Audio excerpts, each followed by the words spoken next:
What's up, guys? Hex Misha here, Hex Misha on Twitter. It's time for Hex Grassroots. It's Hex Grassroots number 6, and our special guest today is DJ Cryptomatic, and I'm here with my co-host Meister Hex. Meister Hex, how are you doing? I'm doing very well. Thank you very much, Hex Misha. Hey guys, Meister Hex here, as Misha said, with a great guest, DJ Cryptomatic. And looking forward to a nice stream as always. Nothing better than a Hex live stream after work. So stay tuned, guys. Let's make it rolling. As always, we will get DJ on the stream in a couple of minutes, maybe 10 to 15 minutes. Before that, we will talk about Hex in general, what's been up the whole week.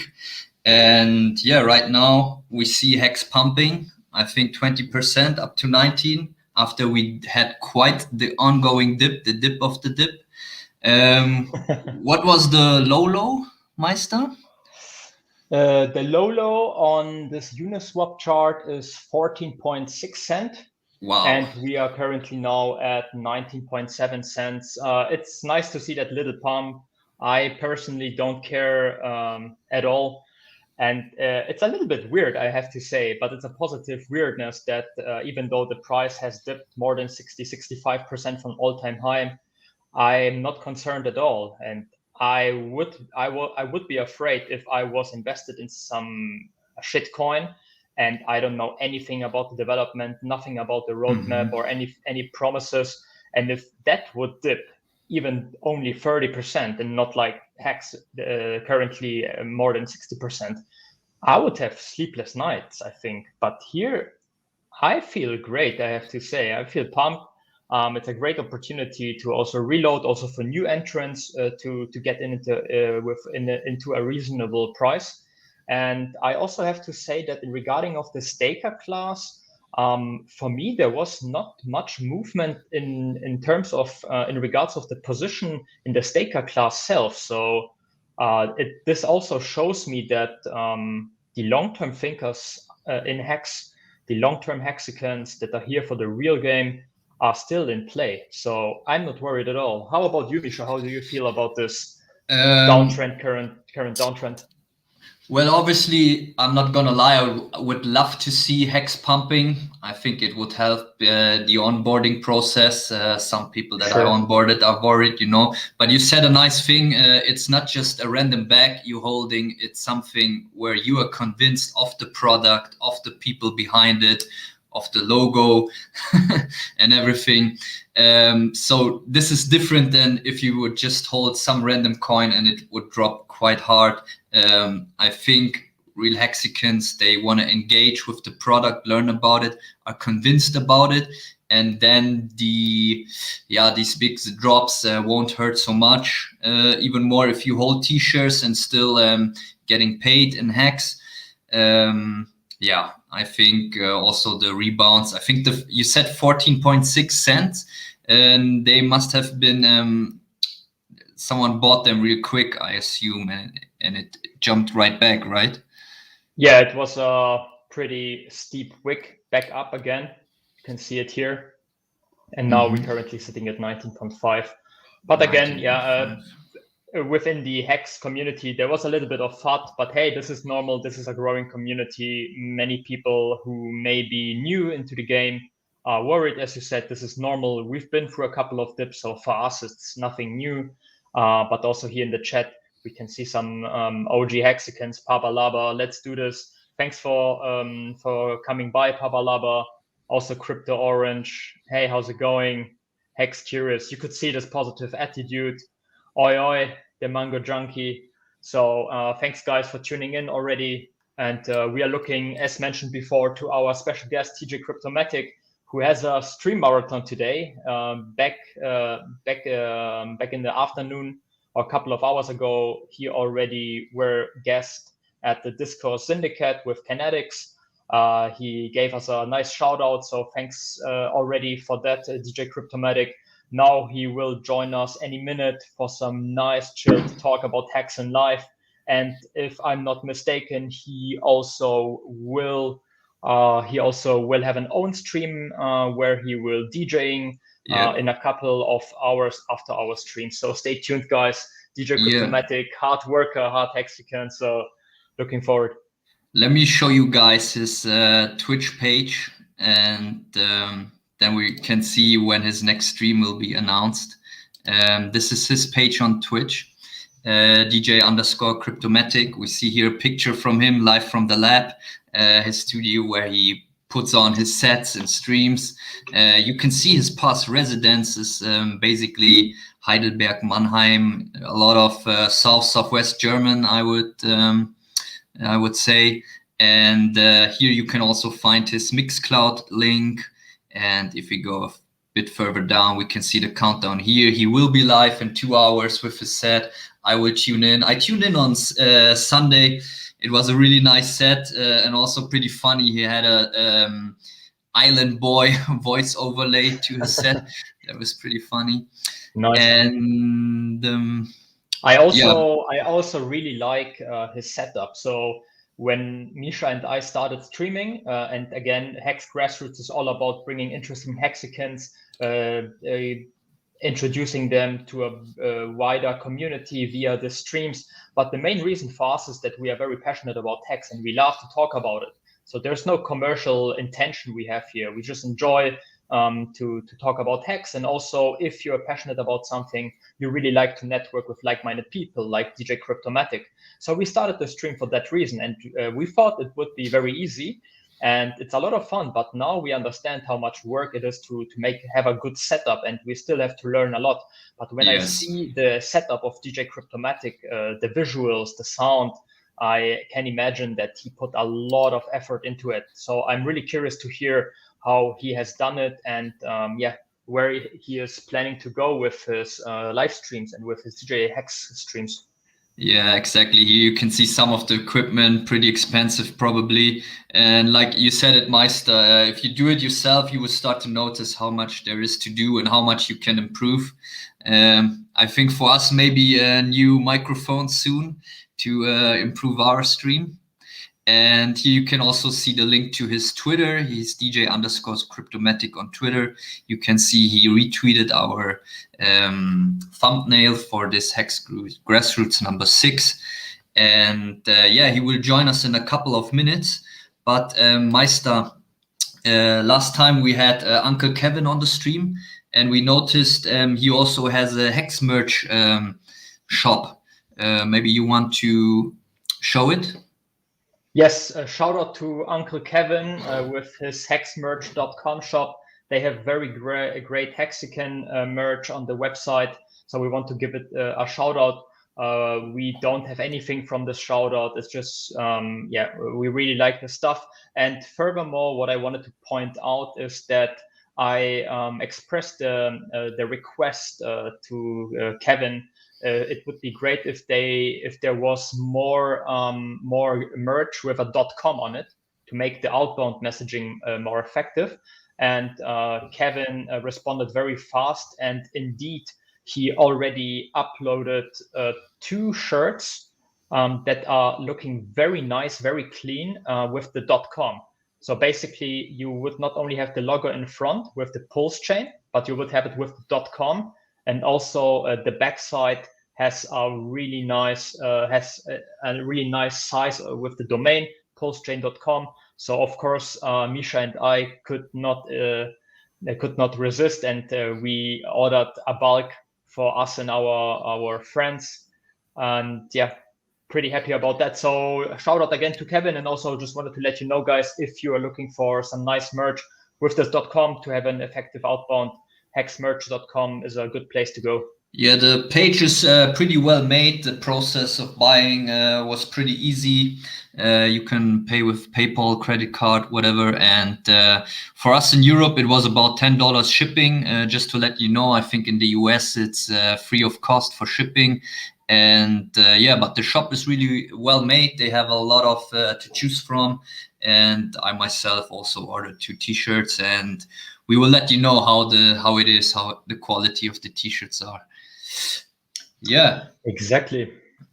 So we had Rom Override, we had Crypto World NG from Lagos, we had Dr. Dipcatcher, we had Uncle Kevin in Hex Grassroots number 5, and of course this is Hex Grassroots number 6. And our guest today is DJ Cryptomatic.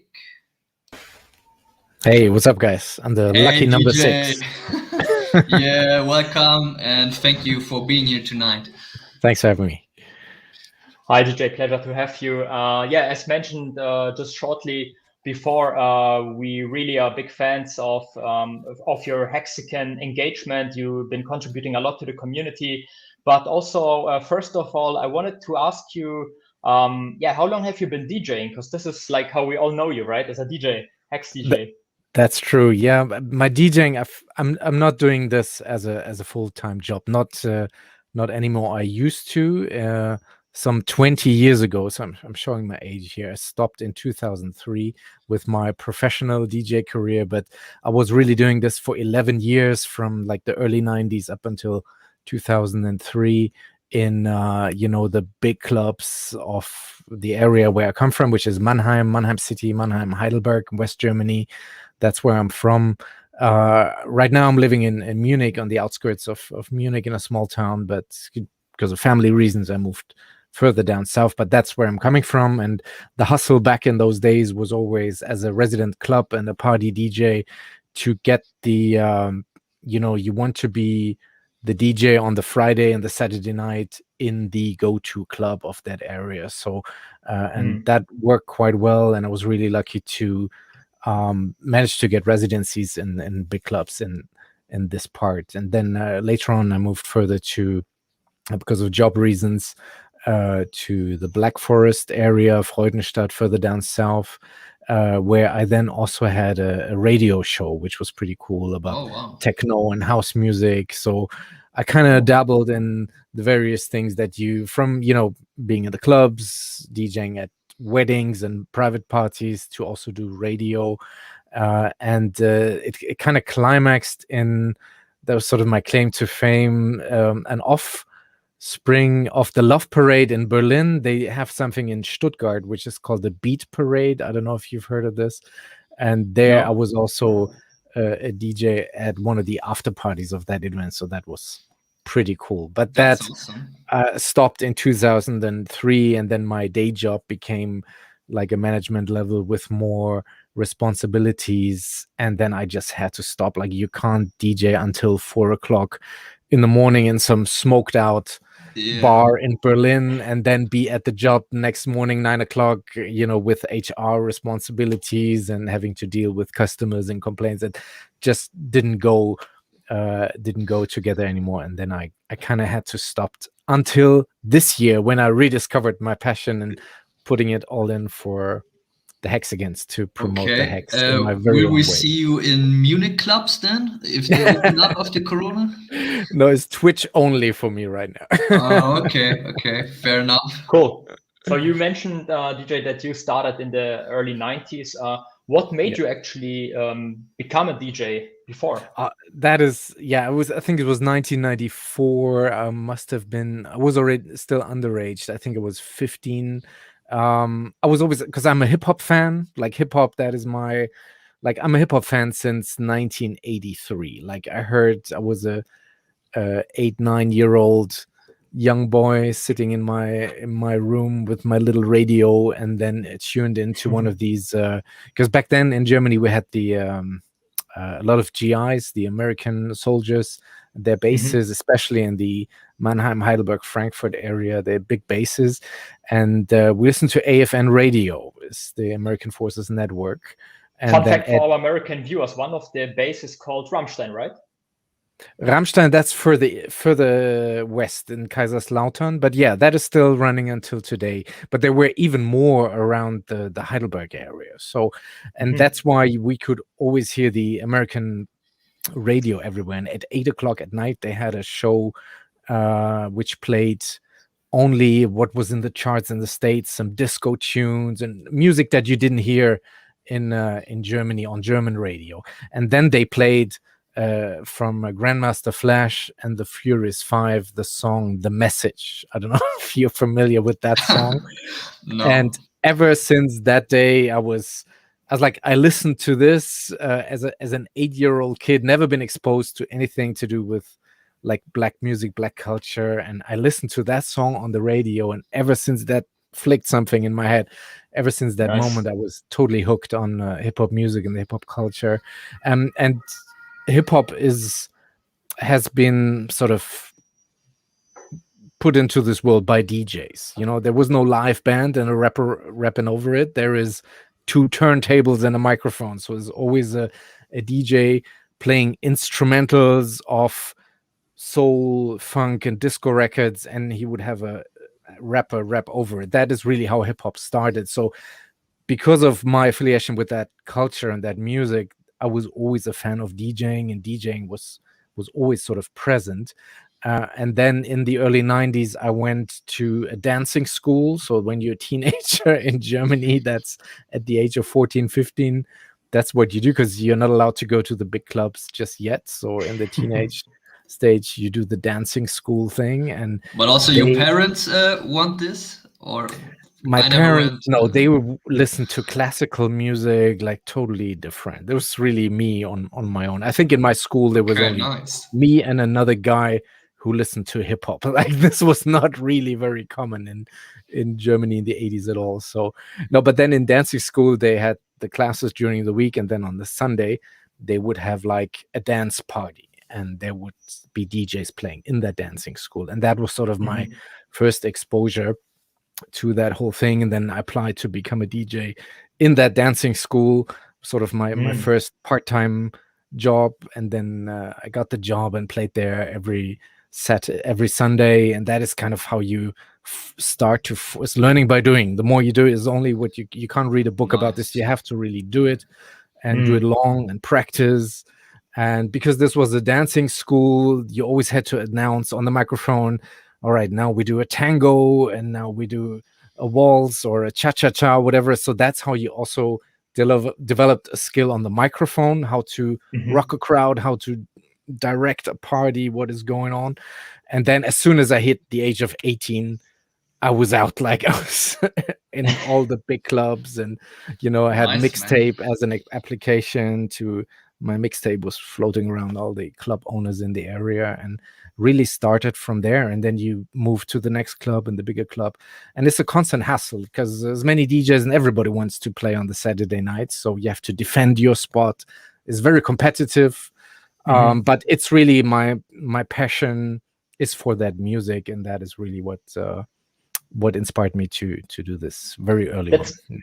That's what I wanted to ask you. How would you compare the DJ scene back then with today's DJ scene? And I can assume that it's way more competitive because of the internet, of course, especially if you would like to make a living out of it. How would you compare this to times for a DJ? I don't know. I think it's kind of still the same, but I think this may be a bit nasty, but it's a lot easier today to mix and do it. Like back then, we really had to do it on vinyl. You had to know the songs in and out. You had to like the digital with DJing with Serato today and MP3. Where it already gives you the beats per minute that you need to beat match 2 records together. All that stuff is so much easier today. Or you just connect your USB stick. I started my streams. I know we going to get to that whole story, but I started my streams in January, and I know you went when you started the stream through my list of equipment. And the first thing, because my stuff was boxed up really since 2003, I haven't had it out until this year. And then at first the monitor speakers broke down. Then the second thing, the mixer broke down. So I had to reinvest a whole lot of big money in getting that whole new DJ setup together. And then I said, okay, if I buy a new mixer now, then I'll buy a digital one that can also do MP3s and can do the Serato Pro, which is the standard DJ software to use on these Pioneer mixers nowadays. And then I started, I never used this before up until this year. And so I had to find my way through the software interface, and everything was so easy. Like, it gives you the BPM. You don't have to do all this to get going. So this is like way more easier, but I think with that comes maybe less talented people in the scene as well, because the computer does so many things for you. Like I think it was harder back in the 80s and 90s. You had to be more skilled, I think, than nowadays. So and back then in the old school years, did you had like a box of LPs, vinyls with you the whole time? Oh yeah, your that as equipment? well. Today you would just go. I will see. I will apparently play in Las Vegas at the event next year, so I will just go there with my laptop. Damn. So you know, Can we chill with you in the DJ box? This is in early talks with Matty Ollins, so I don't know how and when and what and how this will all go, but I will just go there with my laptop. And back in the days, I used to carry 4 crates of vinyl and 3 suitcases with CDs in them. That as well makes it a lot easier today to just travel. But I think in both times, now in the old days, you need both passion for music and a little bit of passion and interest in the whole technology behind it, right? Sure, and you still need to know what to play and at what point to play. That's the whole skill, really. But just from a technical perspective, I think it's a lot easier today than it was back in those days. Yeah. But I don't mean to shit on anyone DJing now. It's just different.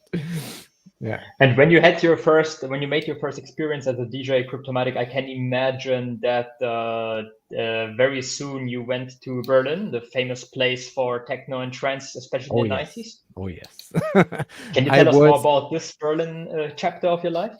Well, Berlin, I lived in Berlin for 2 years, but I wasn't DJing there. I was just really, that was after 2003 when I stopped. So I didn't DJ in Berlin. I lived in Berlin 2004 and 5, but of course I went to the Love Parade, which was still going on there. Also the gay pride thing, which is another, I'm not gay, but still the party is the same as the Love Parade. So that's also very big. Christopher Street Day in Berlin when that is happening in June. And the club. So I was really just as a fan of the music, enjoying it, but not really DJing in Berlin. No, I was only doing this down south. Participating, in the party. Yes. But participating on the peak of the whole movement, right? Like the 90s Berlin Love Parade. I think that doesn't exist anymore, right? No, that's all gone after these incidents there in the where was the last one? Was it Dortmund? Duisburg, the tragedy. Yeah, when people died on their festival, after that whole thing kind of died down. But it was really, the climax was around the 2000, 2001. I think that was when it was going on the highest. And I know on the radio show that we had, we covered a lot of things around the Love Parade. It was the main event each year. There was even I remember interviewing a guy who organized the train ride to the Love Parade, the Train to Love, I think it was called. Like, there was a train that started in Munich and stopped at every major city, so new fans would enter the train, and they had the party already happening, right? Yeah, they had DJs in every cabin, different music styles off that train. So the whole train party was going on. So all of that stuff, but that's all over. Is no more. I also, when I watch back the Love Parade videos from, as you said, the late 90s, 2000, 2001, I think a very big advantage that was there, ironically, you have to say, is that there were no smartphones. So you could see that everybody was just enjoying themselves in a very peaceful manner. And of course, I also include myself, that I say sometimes when I'm at an event, I just pull out my phone, right, to record it instead of enjoying it. So I think this vibe also is missing nowadays. That's very true. It's a good point. Yeah, people are more we're more into the whole thing than right now. You are distracted by all the social media. That's very true. Yeah. Cool. So, DJ Cryptomatic, you already mentioned you started streaming your sets just recently, right? Can you tell us more about the beginnings of your Twitch career, you could say? Yeah, maybe we should go into my whole Hex story, which kind of then leads to me starting my own streams this year. Even better. So I and I have to start really with my Bitcoin story. So I was exposed to Bitcoin very, very early on. It must have been even, I think, 2012 or 2013, when I had a friend of mine, because I'm also active in this computer subculture that's called the demo scene. There's also some links on my Twitch page to my content there, where I always was producing little sound bites. This is like an artist community that started also way back in the 80s and 90s to do little computer demos. There it is. Demozoo is one big website, a portal where you can, because in the back of my screen sometimes I have these computer graphics running, and that is all from various artists from that demo scene. And there are actually a couple of Hexicans that are also in the scene. For example, Crypto 303, who is from the UK, is very active in that scene as well. And it's funny that he's a Hexican now as well. So I kind of started in that subculture, and one guy in there, he knew about Bitcoin. And once a year, it's always over the Easter weekend, we have a big festival where everybody showcases their latest productions. It's always happening in Saarbrücken in West Germany.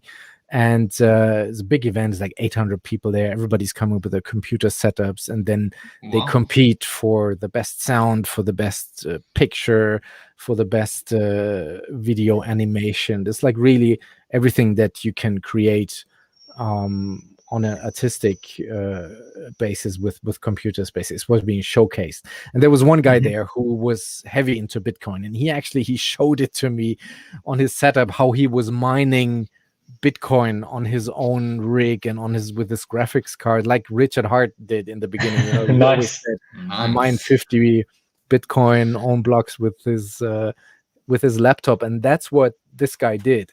And he showed it to me, and then he even showed me the link to Mount Gox.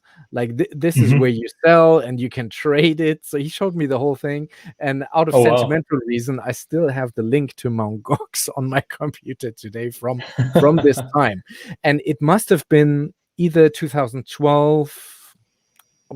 I think it was Bitcoin had just made this jump from where it was at $10, and it jumped to $60, and everybody was going crazy because they sold hundreds of Bitcoin at $10, and then all of a sudden it is $60. Kind of like with Hex, you know, we don't say you don't want to sell too early, you want to hold. That's the whole thing of Hex. Is like the delayed gratification. You want to stake it out for 15 years.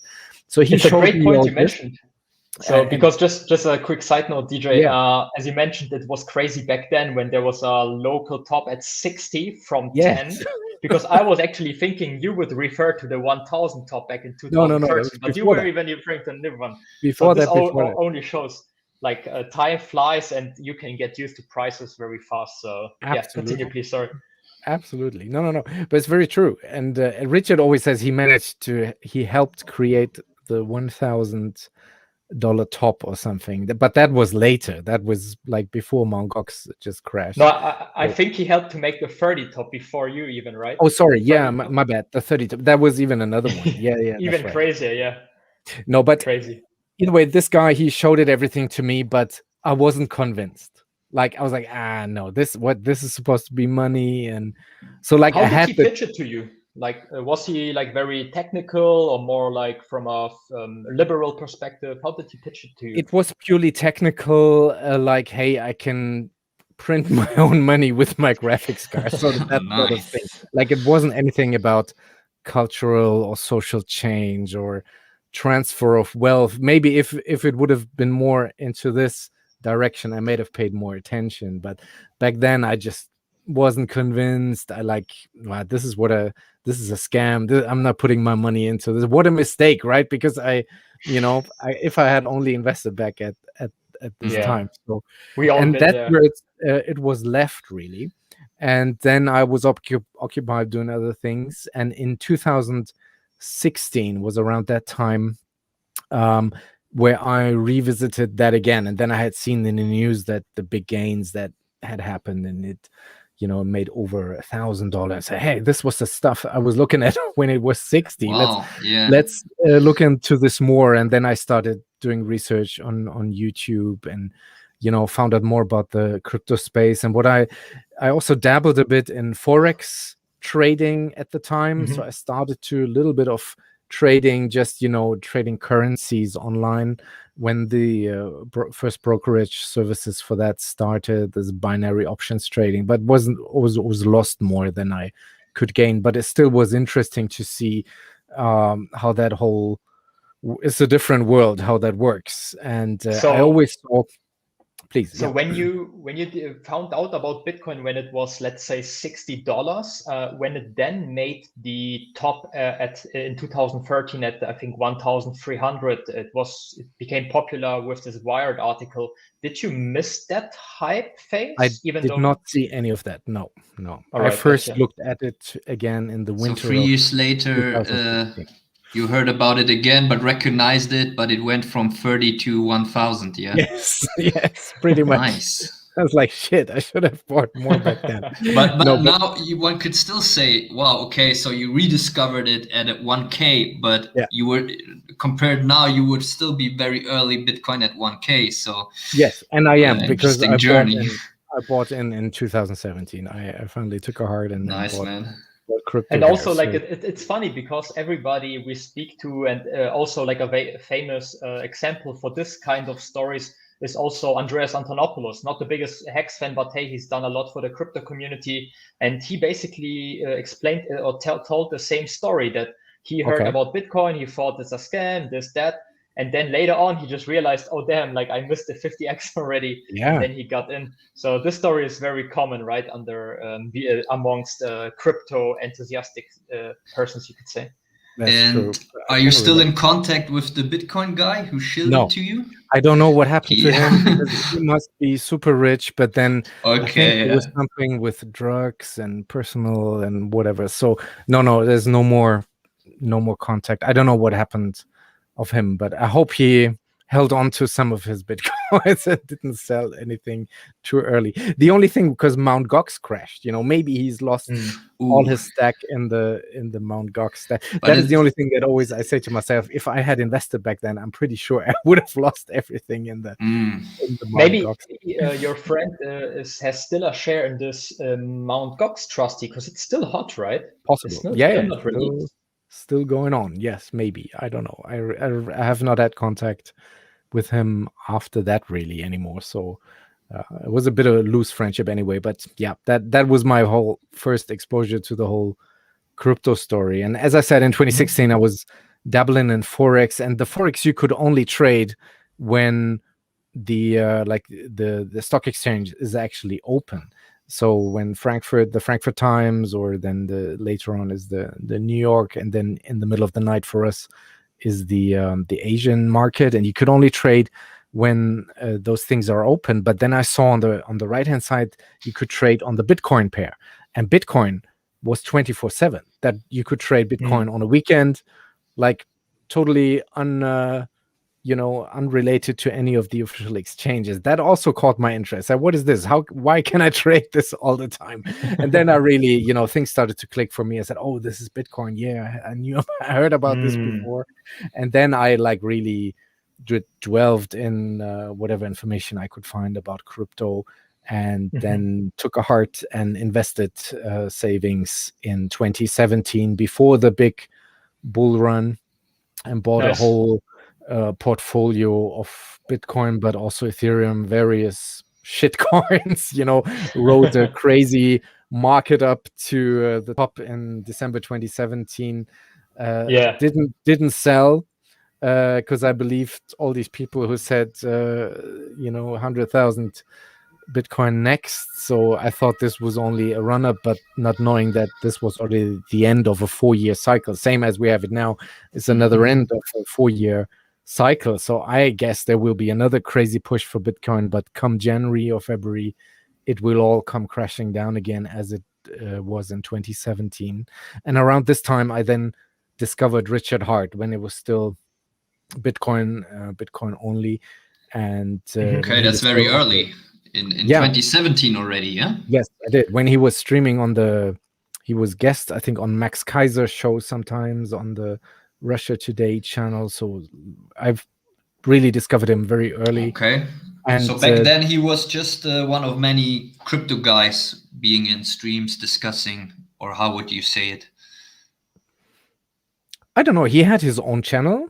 I didn't watch any of the Sci-Vive stuff, but I watched all of his Bitcoin streams. Yeah. And one fact what distinguished him from the other streamers, at least in my opinion, is that his content was picked with a lot of information. As you mentioned, his appearance at Max Kaiser Russia Today, his speech was always very eloquent, a lot of information. I think the topic at Max Kaiser back then was regarding this Bitcoin Cash, right? That they stole the branding, and he explained it very eloquent why this is not good. So this really draw my attention to him. But also the famous rants about other cryptocurrencies like IOTA, which because that is it is coming here from the German Austria area. I think the founders are Austrian, so that's just from a local perspective. There's a bit of relation, and I thought IOTA was great, but then he totally demolished like how the wallet's not working. One day you have you have it in your wallet, the next day you might not have it in your wallet. Like it's not really consistent. He totally trashed that, and I have to admit, I was really drawn to his personality. That was kind of what drew me to him in the first place, that he could be super highly intelligent, but at the same time just totally trash somebody as well. And he's a very good entertainer, right? Very much so. And then he was streaming with Ivan on Tech a couple of times. So that I was following really his journey then. And there's Children of the Grave. I have to give a quick shout out to the homies there. Hexagon Girl, what's up? And a Mango Junkie too. That's the Twitch fam here. Thanks for tuning by, guys. Pleasure to have you here. No, so I was following all this and then watching all of his streams. I was really hooked to Richard Hart's streams, and it was interesting always what he had to say, and also how he was involved in that, I think the Segwit 2x movement, which then eventually led to the fork of Bitcoin Cash and Bitcoin, that whole process, the infamous New York meeting and all of that stuff. So he was part of all this, and it was just very interesting to hear. And do you have like a favorite stream from back then? I think it's too long ago. It's I wouldn't be able. Did you like the self-help videos? I actually have not. Poker and I've stuff? not to this day watched any of this. I've only watched his crypto streams. But there have been very good moments, like the IOTA one, where he was himself crying a little bit on the Ivan on Tech show when the bear market really was going down, and he said, "No, this is over now.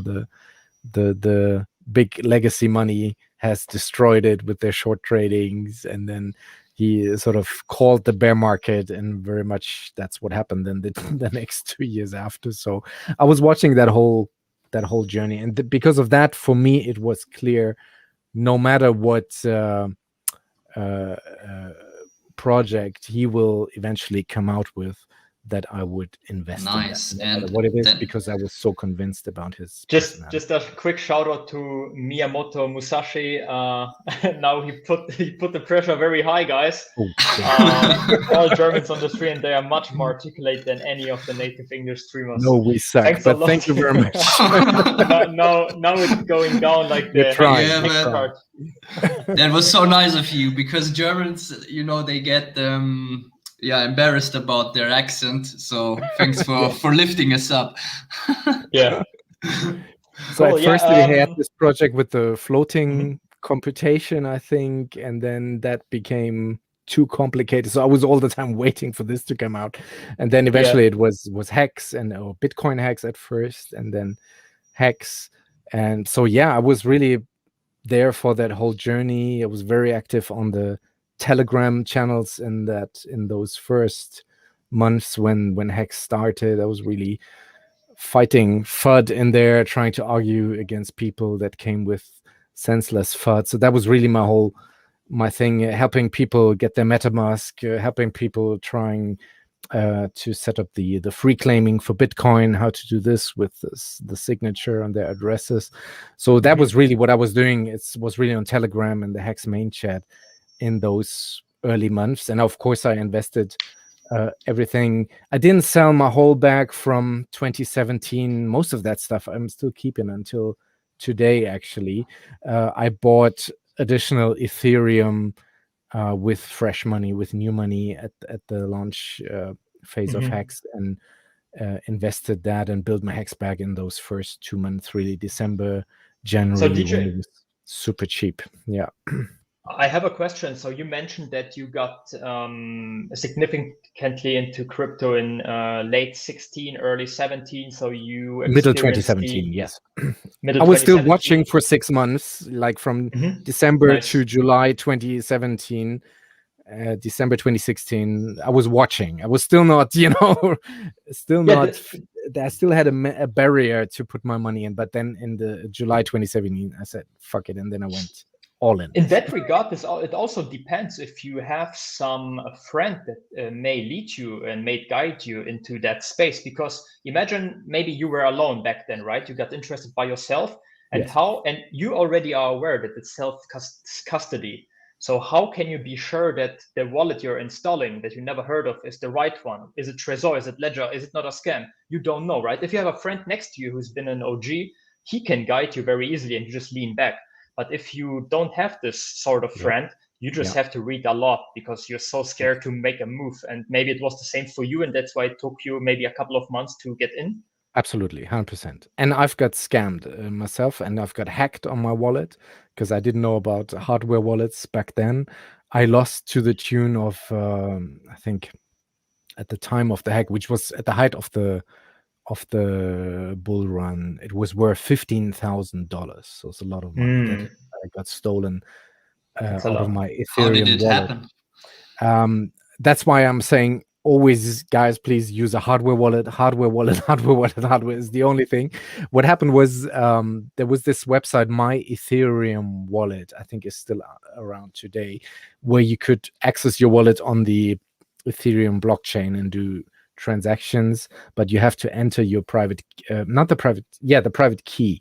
There is like not the seed words, but there is this, I don't know, is it 16 numbers or 12 numbers? It's a string of numbers. That's your private key to the Ethereum wallets, and that's what you have to enter, copy and paste, and then you can unlock your wallet and do transactions. And at the time when I was active there and I was just transferring some coins, that website was DNS hacked on the back end.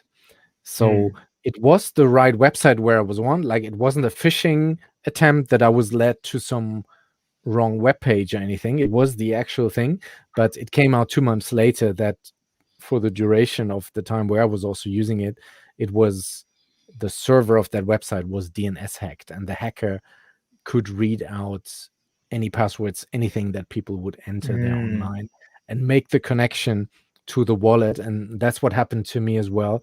And so the hackers actually, they transferred Ethereum into my wallet because it was 0 Ethereum but had a lot of tokens.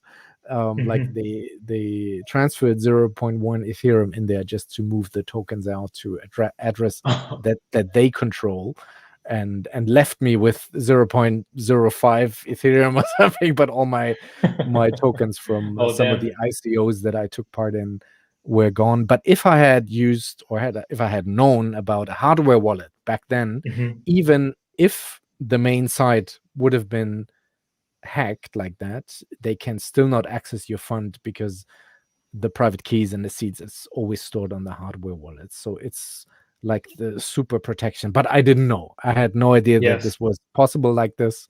So yeah, the guys, as you say, with the reading and you have a friend, etc., the guys are coming into Hex or into crypto now, again, have it a bit easier, I think, because there's so much more information available, especially in the Hex community. We have streams, from Papa B, who focuses only on security, etc., What is his etc. channel, There's by the manuals.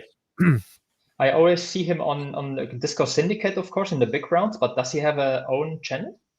No, he manages the voice chat on the Pulse chain Telegram channel. That's where he's most active, really. He's on Twitter, and he's a regular part of the Kinetics Wake Up Hex morning show on Disco Syndicate. But there are videos on YouTube where I think one time on the show with Kinetics, he did like a tutorial. I know there's one video out there that I'm also linking to sometimes when people ask me about that, on how to transfer an existing unsecured MetaMask onto a hardware wallet, how to perform this transfer. So it's even a default probably option the at best MetaMask, guy. right? Sorry? To link your MetaMask account with a hardware wallet is even a default option at MetaMask, if I'm not mistaken, that you can just like click the connect with a hardware wallet and then it guides you through. Yes, so it but got even simpler. That's another thing, though, because some people have been using their MetaMask just like that without any hardware, and they have already like 5-year-long stakes on there. And there is actually a way that even if you didn't use a hardware wallet in the beginning, to transfer that whole wallet onto a hardware wallet right now, delete the other one, and that way make it one step more secure. And he shows very good on how to do all that. There's a YouTube video where he performs that transfer. So just stuff like that, which there's so many things available today. Yeah, that's true. That's very good. That's very good for the newcomers, especially. DJ Cryptomatic. So what I wanted also to ask you, as you experienced the ICO mania, and you also mentioned that you participated to some extent. I can imagine you got burned after all, as all of us. Yes. Did this maybe lead? So when you found out about Hex after the ICO mania, did this past experience from this ICO hype made you suspicious on Hex, that you in the beginning were a little bit numb to any other coin than Bitcoin? How was that? Or did it make immediately like click for you in regards of this is a great product?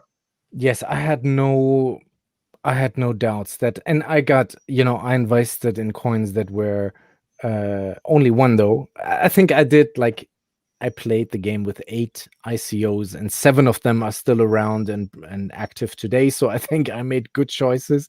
But one was straight up scam. It was the titanium ICO. I don't know if you're familiar with that.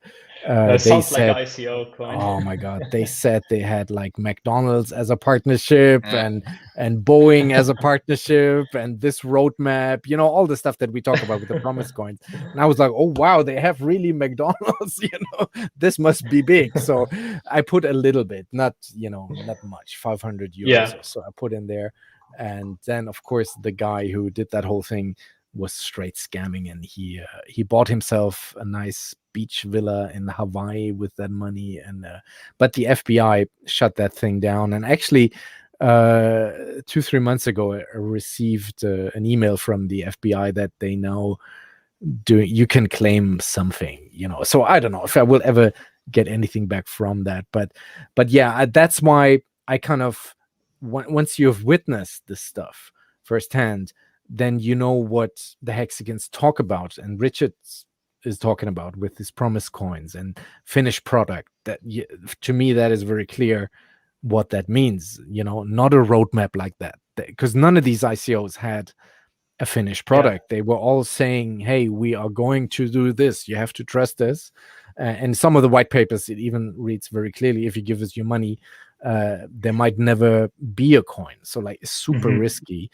And we have none of this in Hex. So no, I was never like doubting up until today, 1 minute, and very lucky that I was, listening to Richard during those early times, and because otherwise I might not know about Hex, so. Speaking about partnerships, DJ, so I remember this funny meme regarding of partnerships. Maybe you're familiar with that. VeChain. Oh yeah, I have some of these as well. Still hold them. Yeah, they sign Working a partnership agreement with McDonald's. Yeah, there you go. Yeah. I love this meme as the response from McDonald's. McDonald's has not entered into a cooperation with Yeah. VeChain. The company is only using our burgers to Burgers feed feed their their stuff. Nice. It's very funny. But there were similar things with, I think, IOTA and BMW, where they said, yeah, we are in early talks, but it's not really, but of Yeah. course, this then in the crypto space with the influencers and the furus, this then gets totally blown out of proportion, and they create the hype and get people Yeah. to buy just so they can dump on everybody. This is really how this game goes, and that also you have to first know about, learn about, and just hexes on all these fronts is just so much better. And That's then why there was that's why I'm the, also sorry for interrupting yeah, you, DJ. So please. that's why I'm also a little bit how could I say it, like a little bit more patient and empathic with hex fathers, because you also have to remember that these guys may come from like a promise coin. They are wired to have to think short term, so you have to be a little bit more gentle also with these guys, because we've been here for 1-2 years, right, from the beginning. Yes. So we had time, and I also did not understand every aspect of hex. I was, as mentioned, also a little bit suspicious because of the ICO mania and so on. So every time I see a father, I always try to remember that he may have some negative past in regards of shitcoins. So I'll be a little bit gentle with them.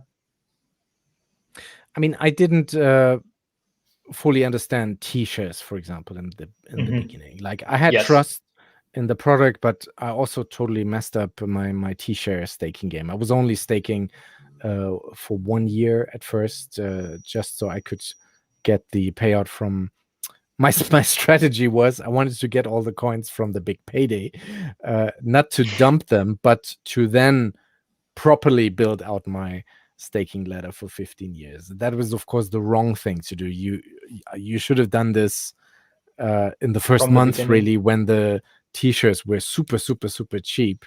And don't worry about the big payday. Just take this as an extra bonus, an extra gift on top of it, but not make this the center of your whole strategy. And that was maybe also coming from those times and seeing pump and dumps. I didn't want to commit initially that long. You're right. This is a learning process, and thankfully, still maybe 1 month before big payday, I realized, oh my god, it took like a stream with Kareem to really click what T-shares means, what this works, how you're supposed to stake, not have too many stakes below 10 years, have everything longer than 10 years, and based on that knowledge. But it took, being in Hex 1 year and still not understanding T-shirts. But did Richard Hart talk about T-shirts and game theory? I'm sure he did. Upcoming?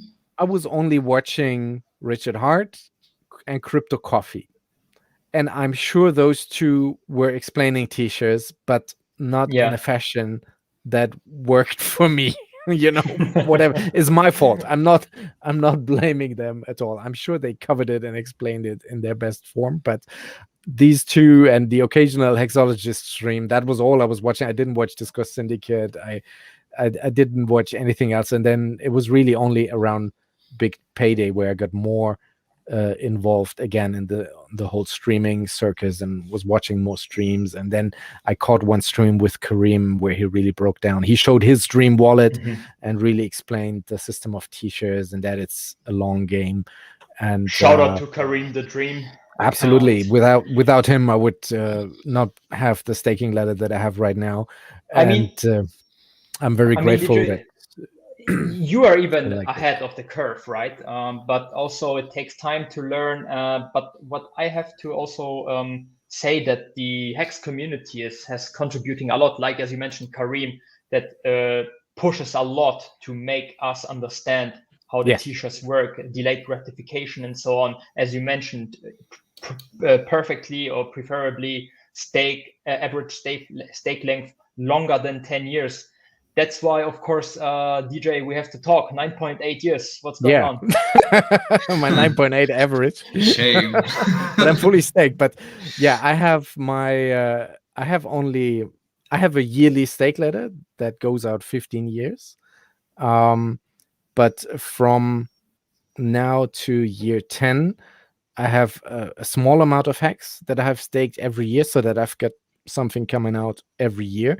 But then the years 11, 12, 13, 14, that's where there's a lot of Hex that is nice. staked. And so the average of all that drags it down, because I have already one coming out this year in December, another one next year, November. So it's like that drags it down. So like Wales Only, when he's saying he has 14.8 years, which I believe, that's because he has made every stake Quattro Cinco, which is the right way to play this, and that's how you get that long that high average staking length. And is that what you will do with your yearly stakes coming out then? And that's the thing, because I've got one coming out now that goes back. It's a 2-year stake that is the only one I made in this in the very first month.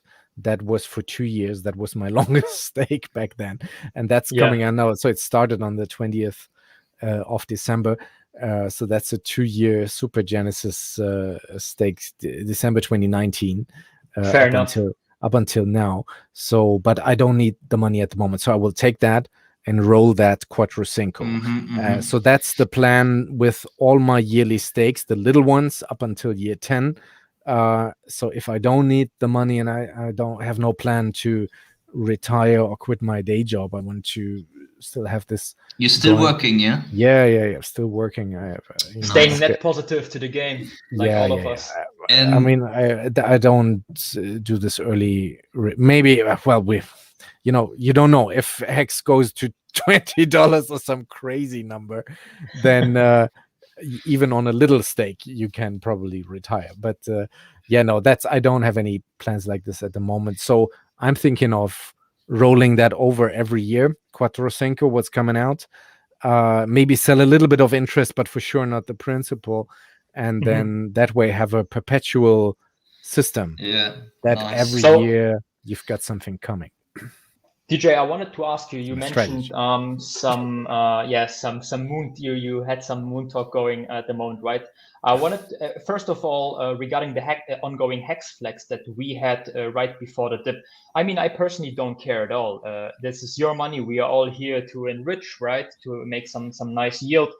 This is all good. And I just still wanted to get your opinion because, of course, like if you see many people cashing out, showing off with their Lamborghinis and so on, it's maybe a signal for top. How do you see this Hex flex? Do you think it's good or bad? Of course, like it's just on your own opinion, but I would be curious hearing your opinion about that. You don't know how much Hex these people have. Like if somebody has maybe 20 million Hex, and on this run up he cashed out 1 million Hex was a lot of money that you can easily buy a new car with, or this camping trailer, or that we have seen. I have no issue there, not at all, because he still has 19 million Hex and probably a lot stake. So that's fine to sell 1. But if you only had 1 million Hex and then you sold this now during this run up, then I would say that is stupid, and that is not the Hexican way. We are about delayed gratification, and you've lost out really, because you will never be able to get that position back. So really, I would advise only to do that if you really have plenty of other a super big bag of additional Hex that you can actually afford to lose 1 million or 2 million like that. And so that really depends on that person's situation, and we don't know from the outside. So. Yeah. And speaking of the delayed gratification, you mentioned your 2 years, so to speak, Genesis stake that's coming up, and you want to put it in a Quattro Cinco. I will. So obviously you got a nice T-share rate right back then, and so if you unstake it now, you will lose a lot of T-shares. Do you think you will get some of it back, making it Quattro Cinco, or you will never get it, or with doing it Quattro Cinco, you actually can get the same amount back? How would you I haven't judge looked it? at it actually, because that's easy to check on go.hex.com. I haven't looked at it yet, but just from a feeling, I think I will probably stay at the same rate, because that was, yes, it was cheap, but it was also only for 2 years, so it wasn't that many t-shirts. But if I'm taking that back plus interest, you know, this almost doubled. I got like the whole with Big Payday, this almost doubled the principal now in only 2 years, which is also crazy. And if I stake this Quattro Cinco, I think I should get around the same amount of t-shirts still. Yeah, that's nice. So you doubled the hex itself, and then you make it 7 times longer. Sounds like a solid move. Might just work out. Not how stupid, you know. I should have staked this 10 years plus, but I think you're doing great, right? So I mean, DJ, this is exactly what I meant before, right? That when you get into when you come from, let's say, a world without hex, especially just after the ICO mania, you may not have the long-term vision. I'm including myself as well. I know exactly what you mean. For example, the free claim, for example, I did for the minimum, right? And only me too. So it's like short-term thinking. Yes, but I didn't even know you could do that Quattro Cinco. I might have done that, but I didn't even know. I thought it has to be that minimum. It has to be 1 year, right? Fair enough. Like I knew, but again, my short-term thinking stopped me from that. And this is also I share with you as well, that I wish if I could turn back the time, I would do like a Quattro Cinco or long-term 10 plus. Just to avoid the restaking, because you lose a lot of t-shirt power. Then the E fees also, back then they were like 5 cents, 10 cents.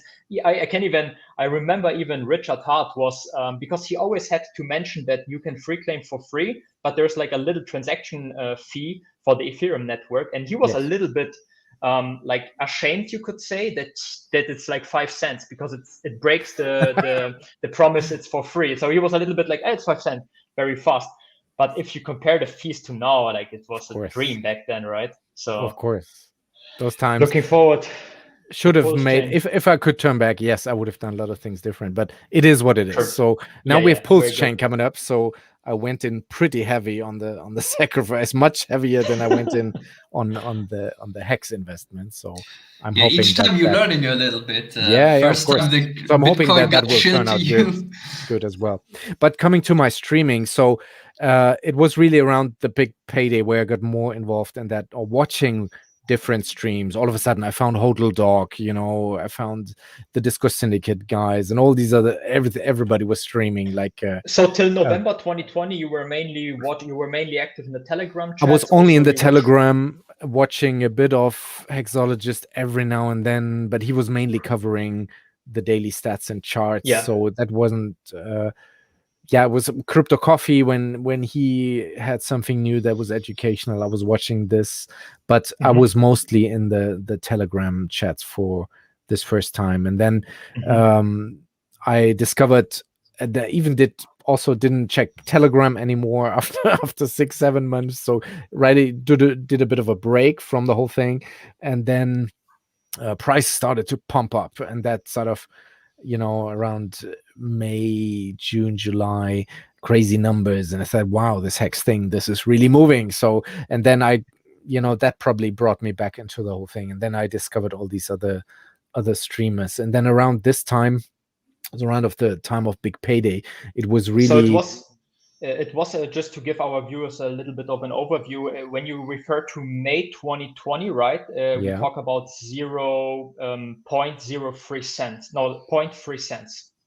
Basically 1/3 of a cent, right? About half cent, maybe. Yes. Okay, and this was the first basically pump, you could say, that you experienced in Hex? First big pump, because we got in when it was 0.00005. So, you know, that's multiple X's, you know. And then I said, wow, what is going on here? Because that, again, my expectation with Hex was to reach 3 cents in 5 years. That was my... Even I don't 1 cent feel was crazy, right? Back I don't then. feel competent anymore to talk about Hex at all because Yeah. I've been so wrong. I mean, we made 52 cents already, not It's even crazy. 2 years in. So there's no way I expected this quick Yeah. of a run. It was fantastic. It's So, crazy. This is but no, exactly that's what Richard around Big Hutt also Payday. said, right? I got You in. can Yeah, go ahead. that's just what I wanted to say with my DJ show. Really, I got back into the whole screaming thing around that time, and it was really Johnny Chaos, who I remember like it's yesterday. He had a stream where he said, to get more adoption, we need to increase our outbound marketing. We need to do more streams. And he kind of said, because he's also streaming on Twitch, Johnny Chaos, he was saying, whatever you are good at, make a stream about it and find a way Nice. to incorporate Hex somehow into this, so we can, because we're only talking to ourselves within the Hex community, kind of an echo chamber. We need to branch out. We need to try and reach other communities.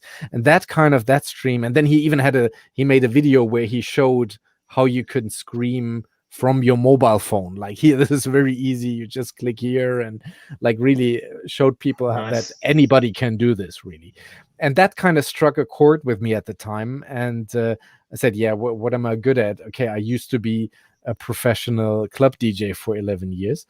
And around this time, the pandemic was at its super height, with all the nightclubs being shut down, no discos open, no festivals, no concerts. And many of like famous, well-known DJs, they found their way onto the Twitch platform, which originally was only for gaming. But there is this whole, ever since the pandemic, this totally blew up. Like all the like big name DJ Green Lantern from New York, or David Morales, which is a very famous house DJ. You know, he's around on the scene for 30 years doing house music, and he made remixes for Madonna and people like that. So like very famous DJ and producer.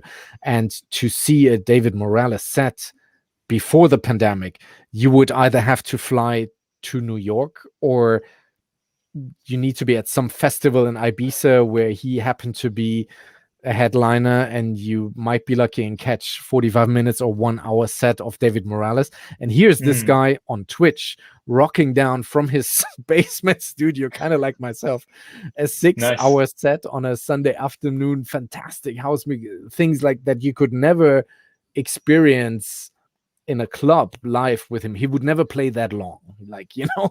So, and I thought, wow, what is this? And with all these big name DJs came a massive crowd of people who are into DJing and watching DJ sets online. So these DJs brought all the music fans with them on Twitch, and these things kind of made me think and said, hey, I'm not famous, but I know how to DJ. I know how to rock a party, how a crowd. I still have all my equipment. I still have all my records from back then. Let's see if I can make this work. And then I checked with Richard Hart actually first. I said, hey, Richard, on Telegram back then, you could still send him a message. Today, that's impossible. He would never respond again, because he's just overcrowded with emails and stuff. But I checked with him. I said, hey, I have this idea. It's not really a crypto stream. It's more a music show. But I would like to do this and incorporate some Hex talk in the chat and have it themed out with it. Is that okay to do? And he was like, yeah, that's cool, go for it. So I had the official stamp of approval, so to speak, from Richard himself. And then come January, I got my stuff together, used the time of the pandemic where I was myself in Kurzarbeit from the job to build out my basement studio and put the equipment there, and then started streaming really only in January of this year. So started at zero, and really meant not really as it has become a bit of a Hexican hangout now, but that wasn't really the target audience at all in the beginning. So you really started streaming in a Hex content, or have you streamed before regardless of Hex? No, I've never done this. No, this was first everything. I've never done any streaming whatsoever. So like really, so it started with Hex, but not specifically as a Hex stream, but a music stream to promote Hex. Yes, it's a music stream. That's still what it is today, to promote Hex, because I try to reach these people who are watching other DJs, because this is a whole community on Twitch. So they would come over after David Morales finished his set. Yes, they would come if I'm lucky, and if I'm being seen, they would come then to my how's stream. that working out? It is working. And at the height of the pandemic this year in March, April, I had, because it's never recorded, it's only live because of the copyright. You cannot watch a past show, so you have to really catch it when it's live. That's also different from the other Hex YouTube streamers like yourselves. You can always go back and watch that. In my case, you have to be there when it's live. That's why I also don't get this many viewers. But in March, April of this year, I had 400 people. This was the biggest one. 400 people live who tuned in during those 2 hours. And right now it has gone down a bit, so I'm still doing 150, 170 on a good night. Awesome. Last Sunday was a bit slow. There was only 100 people that tuned in, but still, and a lot of Hexicans, but also all kinds of people, and we then have a show to a chance to get them interested in Hex. You got all the links there, and it happened that people come in and say, "Hey, I like the music, but what is with this Hex?" So that's exactly what I'm after. Good job.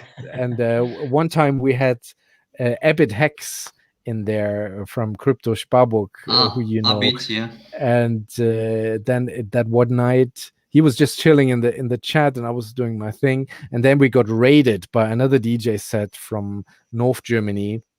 They raided our channel with 40 people, and then it was going crazy in there, and Abid was onboarding people in the live chats. Absolutely crazy. Nice. And maybe you can make him a moderator. He is now, but he's super busy now. Of course, I don't see him anymore. He's super busy now with his US tour. But yeah, we had funny moments like this, and that showed to me that this is really, really working. So it's not targeted specifically at Hexicans. But this is exactly the awesome. way to go, right? As you mentioned that because we are having a Hex Echo Chamber, as you said, but you're reaching other people because of your music that are not familiar with Hex yet. So I think this is the best way to go, actually. So yeah, well done. Shout out to you especially for making the effort to contribute and onboarding potential awesome new work, Hexicans. So that was thank you very much. That was the idea behind the stream. So I started middle of January this year. We grew the channel. You see it there now, 596 followers. Started at 0, and this is now 600 followers. I would say half of them Hexicans, the other half other people. Cool. And then, but what happened was, it was seen in the community because I put it out on my Twitter, but back then also my Twitter only had 60 followers. Today it's 1,300 people following on me. So this has really grown during the last 8 months. And then I had from very early on like OG Hexicans who like DJ music and who like to watch DJ performances hanging in there with me. It was Nardo for the win and Children of the Grave, who is here in the chat just now. With Crypto Panda as well, shout out to him.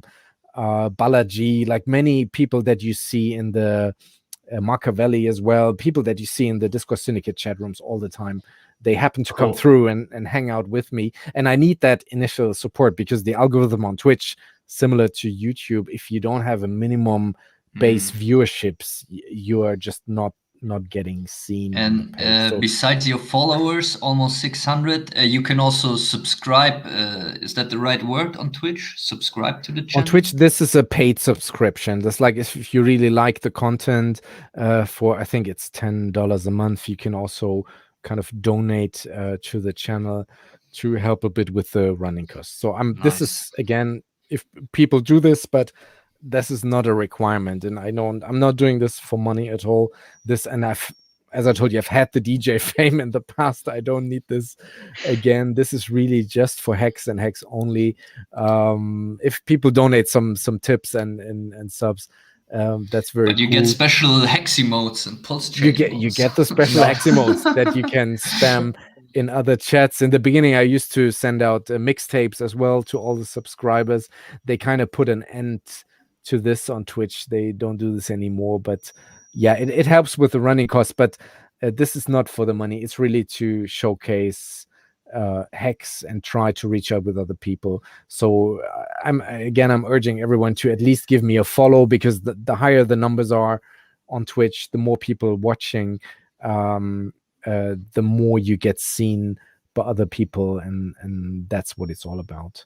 And Maybe those big name Hexicans, they really supported me, OGs from the early days. And then all of a sudden I got seen by Crypto Vince, who I'm sure you know on Twitter, and then there's a Hex DJ, and then there's the founder of the hexstreamers.com website. He saw me and I was, you're streaming about Hex, let me put you on my website. So there is this instant support system in Hex of the community to support people that are trying new things, and so just a lot of love and support from the community, which is also great. And I've not seen this in any other community whatsoever.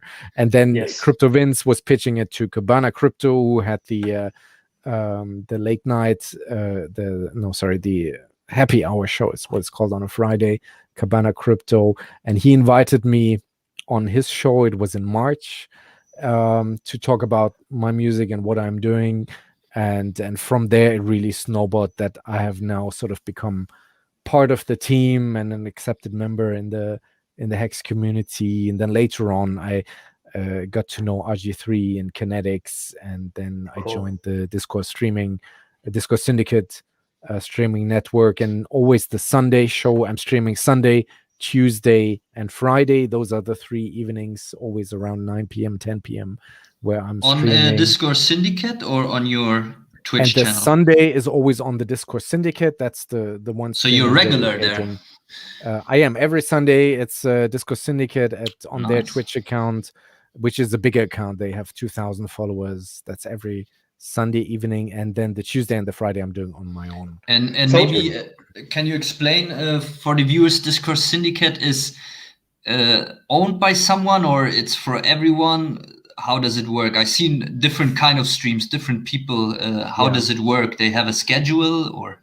There is a schedule. There is also a website where you can find the current schedule. What is the link now? You have to Google for Discord Syndicate Network. I think it's discourse-syndicate-network.com. I think that might be the website. And there's definitely the schedule with all the streamers. So you have the, of course, the FN Hangout is the main show, but everybody, kind of like myself, when I'm dedicating the Sunday to the channel, like everybody can still stream on their own channel, but you should contribute 1 or 2 streams per week to the Discourse Syndicate. But this is community, it's not owned by anyone. It's like, I mean, there's Kinetics and RG3, they're really running it, but this is from it's just a community effort to basically grow faster, kind of like to how do you say, missing the words now, bündeln, die Kräfte bündeln. How do you say? Like, instead of everybody fighting on their own trying to get viewers, if we have all the streamers, like the Hex Jokers on Discord Syndicate, the Australians now moved over, the Hex Asians are part of that. So big platform we all with share a lot of content. Yes, basically.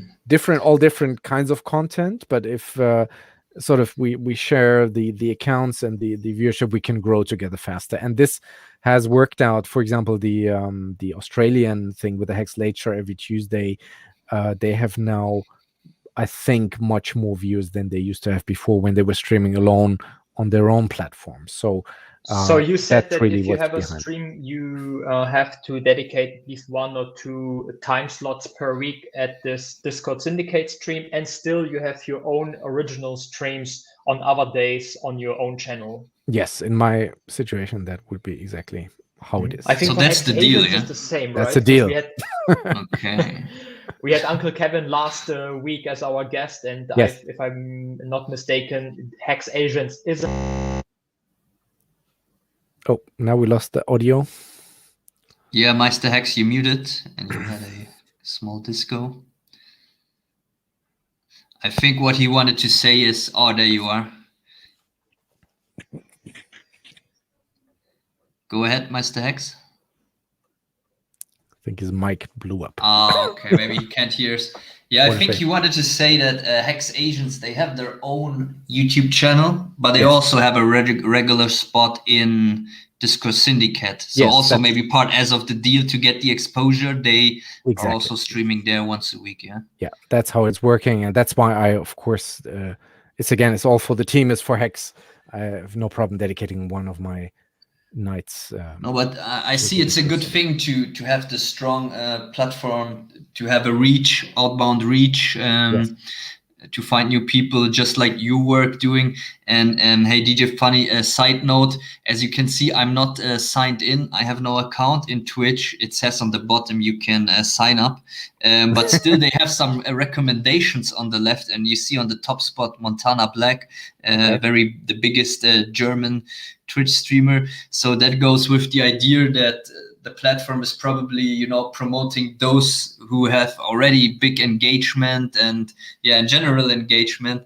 So that's why I will definitely subscribe to your channel. So it's all about the views, all about the numbers. You see here, this guy is a gamer, has 77,000 watching him. Yeah, that's already pretty now, dope. which is crazy. So the big name DJs, they have like 300, 400 viewers live, where when you watch my stream, it's most of the time it's like 20 to 30 who are watching it in that very minute, though. Like, it's not the total viewers for the stream. That's a lot more, because people might only stay for one or two songs and then move on elsewhere. But then at the end of the stream, you always get a report of how many views and how many clicks you actually had. And as I said, on a good night, it's 150 to 200, but it used to be a lot higher during the pandemic. But it's a different and how long are your sets on average?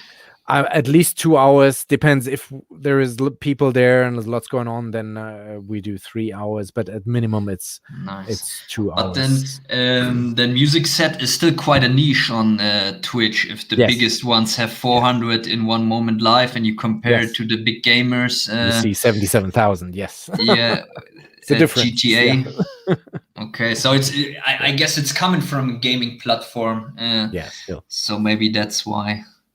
But yeah, still good to have it growing. And I assume you enjoy it if it's something you've been doing. It's a lot of fun. It's like it's a passion of mine. It's not my day job. It's a hobby now, but I can do it. I still can rock a crowd. I have all the records from back then. I've looked again into new music, that it's not just old stuff, but also sounds a little bit like a rediscovered, revived hobby. My wife is not happy, I can tell you, but, there he goes into his basement again. But it's just, for me, I really enjoy doing it. It's a lot of fun. Nice, that's awesome, man. The studio we see on the picture is at home? That's at home, yeah. Nice. Because before we start streaming, we noticed that your setup is super professional. And as mentioned before, Misha and I, when we started streaming, we thought it's super easy, right? Even though it's a lot of fun, we noticed very fast that to have a very nice professional looking setup in regards of sound and in regards of visuals, it's a lot of effort and a lot of money you have to invest in. I can just only remember we had our first stream a couple of weeks ago. We actually just wanted to spontaneously start, and we couldn't find the go live button, so we were delayed for 10 minutes. Typical example. But yeah, shout out, really respect for your setup. Can you tell a little bit more about that, like the visuals, the sound? Do you have help from friends, from network, or is it all by yourself? A little bit. I mostly looked at what other people were doing, looked at other DJ streams first, see what they were working with, because some of them is a thing to have your equipment list below your stream, so you can always kind of have a look what people are using. But the funny thing was, yes, this is kind of work in progress as well. It has reached, I think, a quite good level now. It was not like this when I started out. Had the whole room was set up to the side. This is now like front facing, so that was a major change. And then also because my equipment, the turntables, probably the only thing that's sort of old equipment. Everything else, when I started streaming, everything broke down. Like the first thing was the monitor speakers. My old ones, they couldn't support a 2-hour, 3-hour boom boom house set. Like they broke down after, I think, the second stream. Then the mixer broke down. Like the left channel popped out. I was only on the right channel anymore, so had to buy a new mixer. Then of course I didn't have any camera equipment. I didn't have any lights. Then you see there on the left hand side is a Blackmagic video mixer, because you're not just mixing the sound, you also have to mix the video and the visuals, and especially if you want to display effects or have this top eye view, bird view from on top of the mixer that I can blend in, so people kind of like a boiler room, right? Yeah.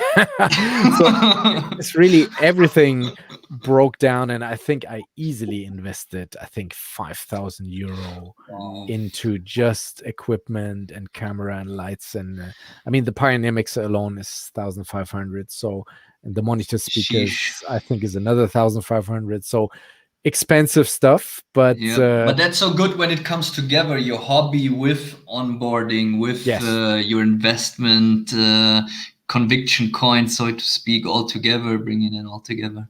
Absolutely. And the Hex price is going, so it's thank God it's not a problem to having made that investment back then. But DJ, let's say someone wants to book you for early December the 2nd for a party. How would you react? Well, funny story. Funny story, an exclusive on Hex Grassroots.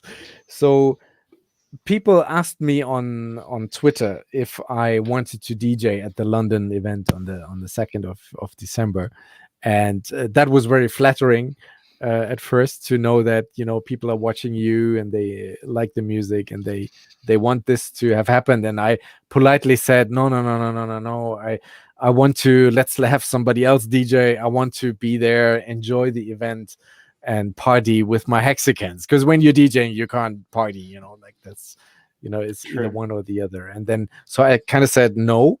And then last Friday I received a private message in my Telegram directly from a certain founder who we all know and love, and he asked me officially to play the London event. So I'm currently working out the logistics. I don't know, are you guys coming to London?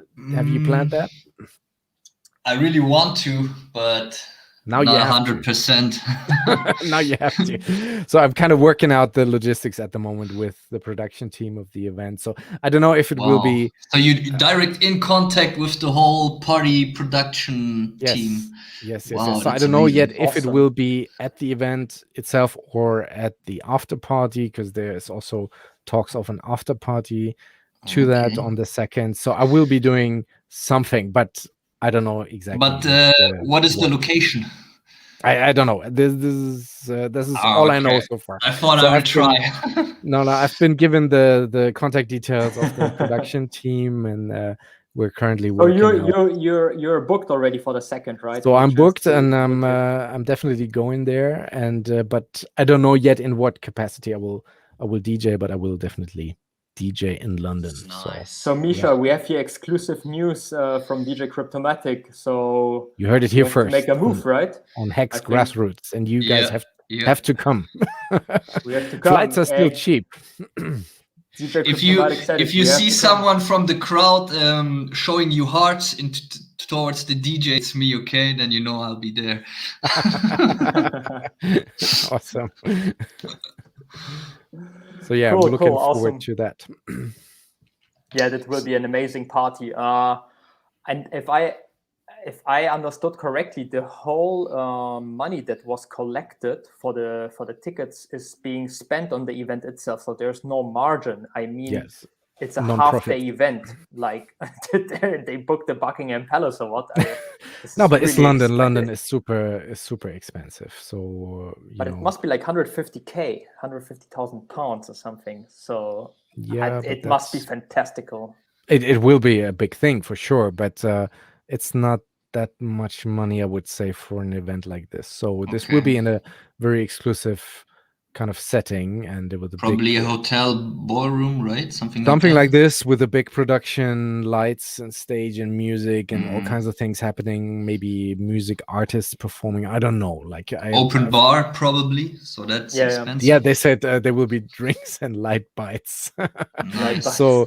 But all this is super expensive to do in London City, especially in December when everything is usually centered around the Christmas parties. So it's actually amazing that they still found a venue that was available on the 2nd of December. So yeah, I'm not surprised at the cost for this event. Like that is London is very expensive.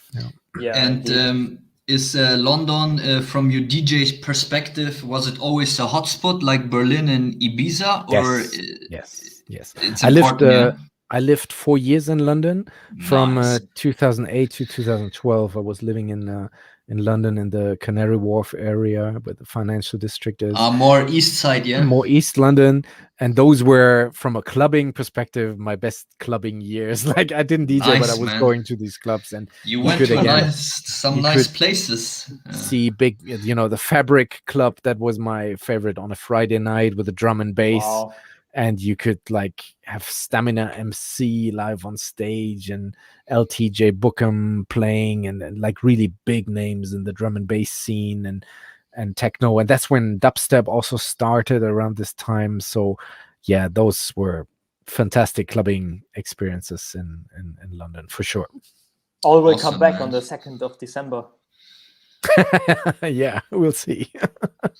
So yeah, I'm in touch with them, but I have not got any news on any details on the event. And again, it might be at the event or at the after party, so I don't know yet. There was this little FUD regarding the location, that it may be in Heathrow area. Because of regarding that? The LHR short, which is the short for Heathrow. No, it will be in Central London somewhere. Yeah. Nice. Yeah, hopefully we can make it. So as Misha mentioned, if there's somebody throwing hearts at you, you know who that is. Yeah, don't be a stranger. Come and say hi. Yeah, of course. Awesome. And also maybe DJ Cryptomatic, you mentioned you're currently located in this southern area of Germany, near close Munich. to Austria. How about the Hex community there? Do you experience some activity going? No, I'm not in touch with really anyone in Germany. I know some guy. I know you now. I know some guys from the Crypto Sparbuch chat rooms, but I've not met anyone or have been in closer contact. I'm really more talking to the American guys, because I'm really in that whole scene with the Discourse Syndicate and all the other streamers, which is a blessing to be involved with these guys. Yes. So I'm like way more connected with American Hexicans than I am with European. I'm friends with Markable Thoughts from the Netherlands and Hodl Dog. Probably these are the two closest I've been in Europe, really, besides Patrick and Abbott Hex. That's really, these are really the only people I kind of know. So I wouldn't know if there are many Hexicans in the if we would have been in the same city, we could make a Stammtisch. Yeah, why not? With a Hex flag. A Hex Stammtisch. Yes. Sit with us and we shill you the good stuff. Exactly. It's a good idea. Let's think about it. If I'm ever in Munich, I will let you know, okay? Maybe we can meet up for a beer. Absolutely, 100%. Nice. Speaking about southern Germans or close to Austria, we had Rom Override as our first guest. I'm sure you're familiar with this He's hexagon. amazing, yes. And it's public information. He mentioned it that he is from Austria, so not far, right, from southern Germany. No, hopefully it's not. he will join our Stammtisch one day in Munich. No, he's a great guy. I enjoy reading his tweets on Twitter, and I think he is studying in Austria. I don't know if he's actually German or is he Austrian origin. I think he's Austrian from his accent. Okay. I thought he was German but studying in Austria. But okay, can be as well. Yeah, but he's a great guy. Yeah, definitely. He's very sharp. I really enjoy his tweets as well. He's been contributing a lot. He's a typical Hex Grassroots. Who, as an example, has not an own stream, but is very known within the community. So it was a pleasure to have him also on board and get to know a little bit more about his background story and what he's up to. So enjoyed it a lot. Yeah.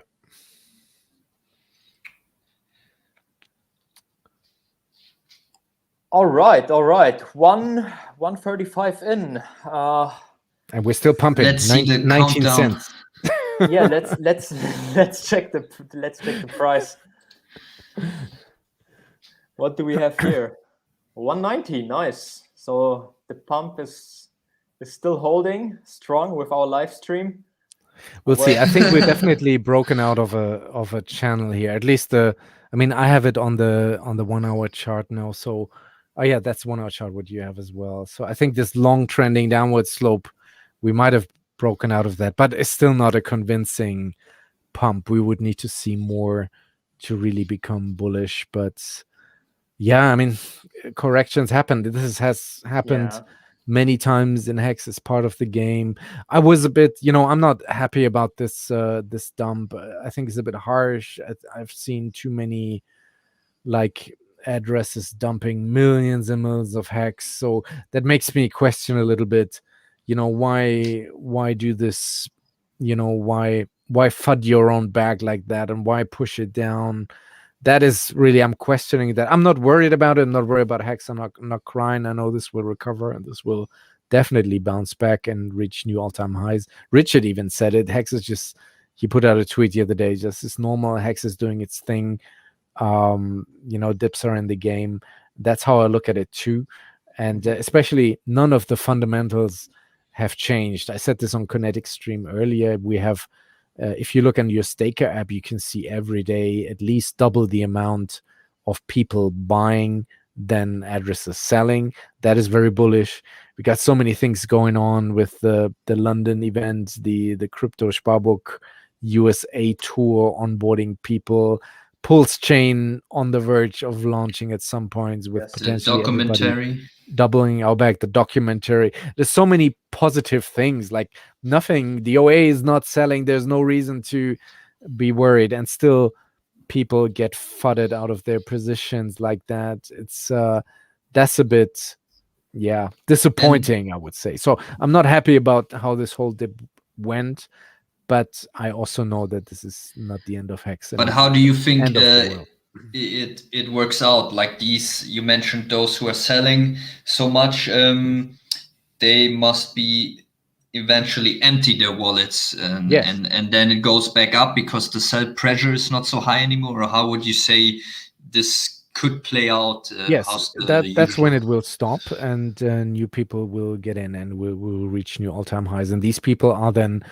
out of the game. So you could say maybe they were not really hexagons to begin with, and they were just it has achieved the 10,000x, and that's good enough for them, and now they're getting out. But for us hexagons, this is a 15-year-long game, so this is not over now after 1.5 years, not at all. And we want to achieve way bigger things with Hex. So that's also a difference to other coins. Like when they dump big and even more people leave, they leave for good and are out forever. And some people maybe sell, but they still have stakes and are still in it for a couple of years. And other people that are long staked are long in. So that's a difference to some random coin, I'd say. Absolutely. Yeah. Yes. Indeed. And also, speaking about great news that are currently in the Hex ecosystem, also for sure you are familiar with the Hexagon goes with the Twitter handle Swiss Hexacopter, who's been actively working on some fiat on-ramp here in Europe. So I think, and also on the DeFi exchange, this is also very exciting. I really like his little tweets, his videos. So the great news currently are actually even more. And also, we don't know what happens behind the scenes. And as you mentioned, DJ Cryptomatic, right? Like nothing changed really, and dips are healthy. So I'm not worried about that. I mentioned also before, if I was invested in some altcoin, I would be very worried. I would have sleepless nights. But with Hex, I'm very chilled, and you could also see it. Like we just have a very nice, positive talk. Yeah. Also, the today's stream. Exactly, we're not going crazy. Yeah, right. And also, like I watched your stream with Kinetics. Everybody was very chilled, very good atmosphere. So, anything particular about this dip? How do you feel about that? And also, how do you perceive the community as a whole at these current dip days? I would say. Well, like I said, I'm a bit disappointed that because all the information is out, and we're streaming. All of the other guys been streaming ad nauseum, trying to explain that this is a long game. It's not a short term. Like you say, if you would be in a V chain and the McDonald's, and then partnership, and this starts to dump like this, because these coins traditionally, if they are still around for a second or third cycle, they have like one pump every 3 years or so, but in Hex we have 5 or 6 dips like this, 80% dips in the span of only 1.5 years. So again, I'm not worried. I just don't. I'm trying to figure out why people. I haven't fully understood yet why people are getting out of their whole position like that. It's okay with taking profit. It's okay with selling a bit of your interest, but they are dumping everything, millions of Hex. That's just I don't like why nothing has changed, and if it's changed, it's only changed for the better, with more people, more adoption, more streamers, more everything. So I don't understand the. I can only imagine someone trying to chase hypes. So basically, the next hype coin, and they're trading basically. There was a lot of people who maybe only got in at 10 cents, yes, and for them, they 4x their bag or whatever, and that's good enough for them. But that's not the Hexagon play. Like that's not what Hex is about. Not at all. On the contrary, we're advertising not to do that, not to. Not to go for these quick chasing coins and you will get wrecked, because you might do a wrong move at one stage. You might be super lucky and it works out for you. You sell the top and you sell a buy in again 20 cents lower, but not everybody is that lucky, and at any moment, and not all the time can turn. So I'm questioning the psychology there, but I know, as you said earlier, everybody is still very relaxed on Kinetic stream earlier. So the OG Hexagons who are in this for the long run, they are not worried at all. Okay. I wanted to ask you, DJ, regarding the snapshot that will determine your copy on Pulse Chain in regard of your Hex portfolio. So there was a rumor that the snapshot potentially had already happened. Also, our guest, Dr. Dipcatcher, mentioned that I think he, don't quote me on that, but I think he mentioned that Richard had even announced live during a meetup that a snapshot would be announced ahead of time. It would be not like a long heads up, but there will be one.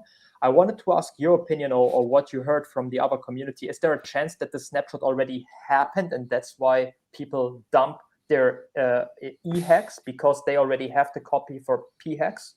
That would be crazy. That would be crazy. That would explain the dumping, but I don't think so, because this is also a debate in the community, because I'm on the side of the people who say there will not be a snapshot. This is a fork. So a fork is snapshot and fork at the same time. It's not like we do a snapshot now and then in a week later we have the fork. Like this is happening at the same block at the same moment, and it's that system state, whatever it is being copied over to the pulse chain. I don't personally see any other way how this can be done if you want to copy over the whole system state of Ethereum. It's kind of like Bitcoin and Bitcoin Cash, that forked. There was no, it will fork at this block and then it forked. That was the announcement. So it might be that 3 days prior we get the notification, hey, and block number X, Y, and Z, this is when the fork will happen. I think this is how it will go. I don't know, but this is my understanding. This is actually, I'm a little bit surprised, I have to say. I'm not very knowledgeable about that particular as well, but I'm a little bit surprised that there's a lot of rumors within the community. I would imagine that there's like an explicit answer to that, because if you, let's say this theory would be true, right, and that there's only one fork, and basically what that means is that the snapshot for the copies and the launch of the pulse chain will happen at the same time. But I mean, they already forked Ethereum and actively working on the pulse chain specific features. So there's like GitLab repository, right? Would not that like on a testnet, they already performed that fork on a testnet, right? Okay, so basically you refer to the real fork on the main net, and that would be announced, let's say, a couple of days before, and then we know exactly when the, let's call it, snapshot in regards for your copies of your portfolio would happen at the same time. Yes, my understanding is that it's not a snapshot, it's a fork. It's two different things. Like a snapshot is, we take a snapshot now, and tomorrow or a week later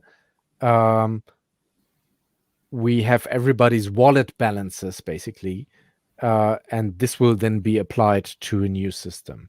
But since this is about copying the whole systems, the whole Ethereum, that's why he always says it's the biggest airdrop in history. Like they will literally copy all of Ethereum with every ERC20 that is on there.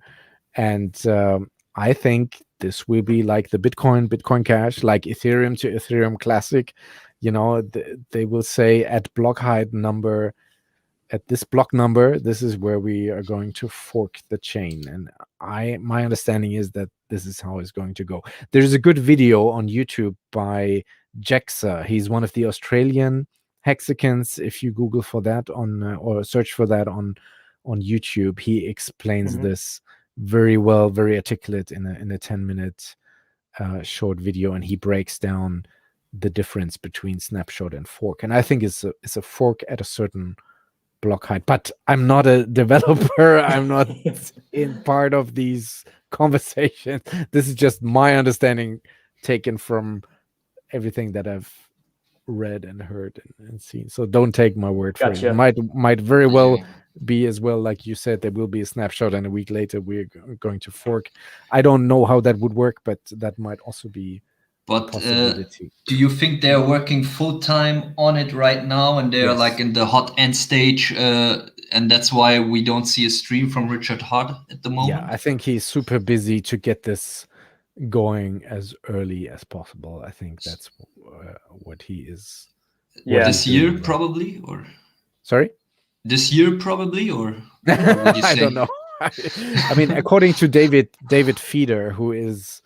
He will then run one of the big validator nodes, and he's preparing for that launch already. And he gives weekly updates on. I definitely recommend to follow him on Twitch, on Twitter, but he's also very often on the FN Hangout and on Cabana Crypto's show with daily updates. And he just, if we go by what he is saying, that there is still a lot of items on the checkboxes that are not working yet and that still need to be fixed and developed.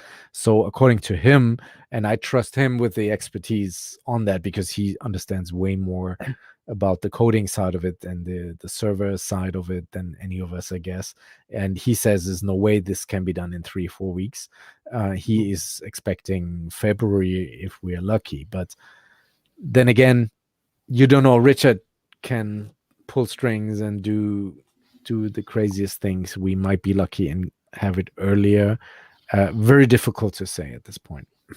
I mean, software is hard, as Richard Hart says, so we are not in a rush here. There might be an February, unexpected bug, same as it Exactly. happened with Hex. It was this thing with 4 more weeks, then another, because they found bugs, and it's understandable, because if you have people locking up their money for 15 years, there shouldn't be any possibility of attacks or any vulnerability. Like the security, according to Kyle, the developer, the security was always top one priority of Richard. And if they would discover anything that isn't 100% secure, he would not put it out. So, and then they had to go back and test again and test again and test again. And a pulse chain is a different animal. It's a different kind of thing. But the basic fundamentals, I would assume, have to be good enough for Richard. And if they are not, he will not put it out. So yeah, we might be lucky and it's soon, but we might also need to be prepared that this might take another couple of months. I'm with you that it's better to wait and then have a finished product, just like with Hex, than I don't know, something rushed or whatever. Although pulse chain will never be finished. It's a blockchain that is always needs developing and tweaking, and there will always be something to do. But the very basic security angles, I think that it can't be any double spend, can't be any any kind of attack vectors that can be prevented. That should be a sound thing in the code. So we will just wait till it is optimal to launch. We are not in a rush. We are here for the long run. No, we are not. Although it would be nice to have an early or soon launch, because the Ethereum fees are obviously crazy high right now, and it's a burden for everybody. Yeah, it sure is crazy. Yeah, DJ, you're going live soon. In 8 minutes. Yeah, that will probably not happen. This is still on the summertime here, so I have another hour. All right. Also, yeah, perfect. So you but can still, prepare. we're already almost 2 hours streaming. So Yeah, it was a nice stream, DJ Cryptomatic. Thanks again for sharing your story, how you started DJing, right? That's how we all know you, as the Hex DJ, how you got into crypto, how you got into Hex, your contributions, your engagement with the Hex community on Disco Syndicate, on their channel, also on Twitch, and also how you try to onboard newcomers or new noobs, people into that's Hex. what it's about. Awesome. So it was a pleasure to talk to you, and hopefully we stay in touch and potentially show Stammtisch hearts. coming up. Stammtisch Stammtisch as well. Very nice. Live stream with Stammtisch, us free live with Rom coming from Austria to Bavaria. Why not? That should be fun conversations. No, thank you guys for having me, and good luck again with your channel, because you're episode 6 now, so you're fairly new to the streaming scene, and keep plugging away. You will see. You could always come back again. We can make I will, but 57 with DJ again. Absolutely. No, I'm saying, but you have to keep at it now and keep plugging away, even if it's only small numbers. You will see how that can grow over time. And everybody started small. Everybody started like this, so it's great that you consistency is probably put in the time, right? and the work, and also your free time, and to again get the Hexicans, Noah Hexican, and have all these people. I enjoyed that episode last week very much with Uncle Kevin. He's super OG in the scene. That was a good one. But also with you was a very nice one. Thank you very much. Actually, my mother texted me. She watched the stream and said the DJ is quite sympathetic. Hi, Mom. Hi, Mom of Hex Misha. That's very cool. Thank you very much. Hex-Mom. No, thanks for having me on. Thank you very much. Talk to you. Follow me on Twitch, everybody. Yeah, go into his set right now, starting upcoming on Yeah, Twitch. give me like DJ half an hour _Cryptomatic. to get my machinery running, and I'll be live on Twitch in about 30 minutes, I guess. Awesome, man. Thank you for being here. Thanks, guys. Talk to you soon, DJ. See ya. Bye-bye. Yeah, awesome All guest. right. Another typical Hex Grassroots. Hey, Misha, I just got an idea. We have to ask our guests who should we invite next? Who is a typical Hex Grassroots for them? Oh yeah, we never actually asked our audience who they wanna see coming up on the stream. This will cause some pressure for the next guest to come. Yeah, but that would be interesting. What do most of the people who they wanna hear? Yeah, I would. I'm thinking of already dozens of names, and one hexagon he mentioned, David Feeder, is a typical Hex Grassroots as well. He got, you could say, popular within the Hex community, as he was basically the first hexagon that published a thank you video for Richard Hart, what he has been done, because it's the internet, right? Some of us may have good reasons for not doxing themselves, not going public, but he was very couraged and made a very nice, very intimate video about his feelings towards Hex, about his gratitude to Richard Hart, to Hex. He paid off his student loans back when it was 1 cent. As mentioned, back then it was a crazy price target. So he did this video and he got a lot of positive feedback from the Hex community, also from Richard Hart. And this started off also this thank you videos. There were many more that followed.